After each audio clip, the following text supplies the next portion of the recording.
अस्सलाम वालेकुम वरहमतुल्लाहि वबरकातुहू। अज़ीज़ तालिबात, उम्मीद करती हूँ कि बख़ैर आफ़ियत होंगे। प्यारी बच्चों, पिछले लेक्चर में हमने तारीख़ नवीसी जिसमें मग़रिबी रिवायत के बारे में मुख्तसर मालूमात हासिल की थी और हमने उस वक्त तारीख़ की तहक़ीक़ के जो मुख्तलिफ़ ज़राए हैं उसको समझने की कोशिश की थी, बल्कि आपने होमवर्क के तौर पर उसको करना भी चाहा था। अब मैं आपसे बताती चलूँ कि तारीख़ की हमें मालूमात कैसे मिलती है, कहाँ से मिलती है, इस पर बहस करते हुए हम आगे बढ़ेंगे। तारीख़ की तहक़ीक़ का क्या तरीक़ा है, किस तरीक़े से तारीख़ी दस्तावेज़ ज़रिए, रस्मुल ख़त के ज़रिए, ज़बान के ज़रिए, माहिरीन के ज़रिए, ख़त व किताबत के ज़रिए, मुसन्निफ़ के ज़रिए, ज़माने के जो भी मोहर होते हैं, सिक्के होते हैं, जो भी अशिया होती है, हुक्मनामे होते हैं, उन तमाम के ज़रिए किस तरीक़े से यहाँ पर हम तारीख़ी मालूमात हासिल करते हैं और किस तरीक़े से हमें यहाँ पर मुकम्मल तरीक़े से तारीख़ की मुख्तलिफ़ रिवायत का पता चलता है। तो हम चलिए आगे बढ़ते हुए यहाँ मग़रिबी रिवायत के बारे में मालूमात हासिल करेंगे। चलिए हम देखते हैं अब मग़रिबी रिवायत के बारे में। तारीख़ नवीसी की रिवायत देखना है हमको, आपको किताबों की ज़रूरत नहीं है, समझने की सिर्फ कोशिश कीजिएगा। हम ये जान चुके हैं कि दस्तयाब सबूतों की तज्ज़ियाती तहक़ीक़ करके माज़ी में वक़ूअ पज़ीर वाक़यात को तारीख़ में किस तरह पेश किया जाता है। हमको यहाँ पर एक बात बताई गई है कि माज़ी में जो भी हालात रूनुमा हुए थे उसको तारीख़ में किस तरीक़े से पेश किया जाता है। हमने ये देखा था कि किस तरह से दस्तयाब किया जाता है तारीख़ी मालूमात को। उसके बाद हम ये देखते हैं कि पेशकश के जो तरीक़े होते हैं मालूमात हासिल करने के, उसको हम तारीख़ नवीसी कहते हैं। चाहे वो सिक्कों की मदद से हम तारीख़ को मालूम करें, मोहर की मदद से करें, या अशिया की मदद से करें, या हालात या उस ज़माने के किसी भी वाक़े के ज़रिए करें, ख़त व किताबत के ज़रिए करें, या किसी जंग की मालूमात के ज़रिए करें, लेकिन हमें तारीख़ जब मालूम पड़ती है और उसको जब हम तहरीर करते हैं तो ये अमल तारीख़ नवीसी कहलाएगा।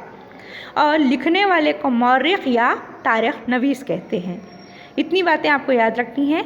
हम आगे बढ़ के देखते हैं कि तारीख़ बयान करते वक्त माज़ी में जो भी वाक़यात इंदराज किए गए हैं वो मौर्रिख़ के लिए मुमकिन नहीं है एकदम से, मतलब हर मौर्रिख़ हर ज़माने में होना ज़रूरी नहीं, उसको बहुत मग़ज़मारी करनी पड़ती है, बहुत ही मुश्किलें उठानी पड़ती है, तब कहीं जाके वो सबूतों के ज़रिए तारीख़ को पेश करता है।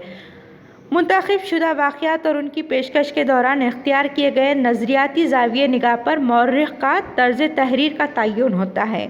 दुनिया भर की क़दीम तहज़ीबों में इस क़स्म की तारीख़ नवीसी की रिवायत मौजूद नहीं है, मतलब हर जगह हमको ऐसी तारीख़ मिलना नामुमकिन है। हाँ, अलबत्ता ये भी नहीं कहा जा सकता इन लोगों की तारीख़ क्या है हमको बहुत आसानी के साथ मालूम पड़ेगी, या बुज़ुर्गों के ज़रिए जो भी हम मालूमात हासिल कर चुके हैं उसी के ज़रिए हमको तारीख़ मिलेगी, हम नहीं कह सकते। ग़ैरों में कुंदा तस्वीर के ज़रिए मज़हब की हिफाजत, क़स्सा गोई, गीत और पवाड़े गाने की रिवायत दुनिया भर की तहज़ीबों में इंतहाई क़दीम ज़माने से राइज थी। जदीद तारीख़ नवीसी में इन रिवायत का इस्तेमाल वसाइल के ज़रिए किया जाता था। तो हमको ये बात समझना है कि किस तरह से यहाँ पर तारीख़ समझाई जाती थी। अब हम आगे बढ़ेंगे। आगे बढ़ के हम देखते हैं अगला जो पॉइंट है हमारा वो है जदीद तारीख़ नवीसी। ये क्या है तरीक़ा दूसरा? ये है साइंसी तरीक़ा है जिसकी इब्तिदा मुनासिब सवालों की पेशकश से होती है। जदीद तारीख़ नवीसी में मुख्तलिफ़ सवालात किए जाते हैं जिसके ज़रिए हमें तारीख़ का पता चलता है।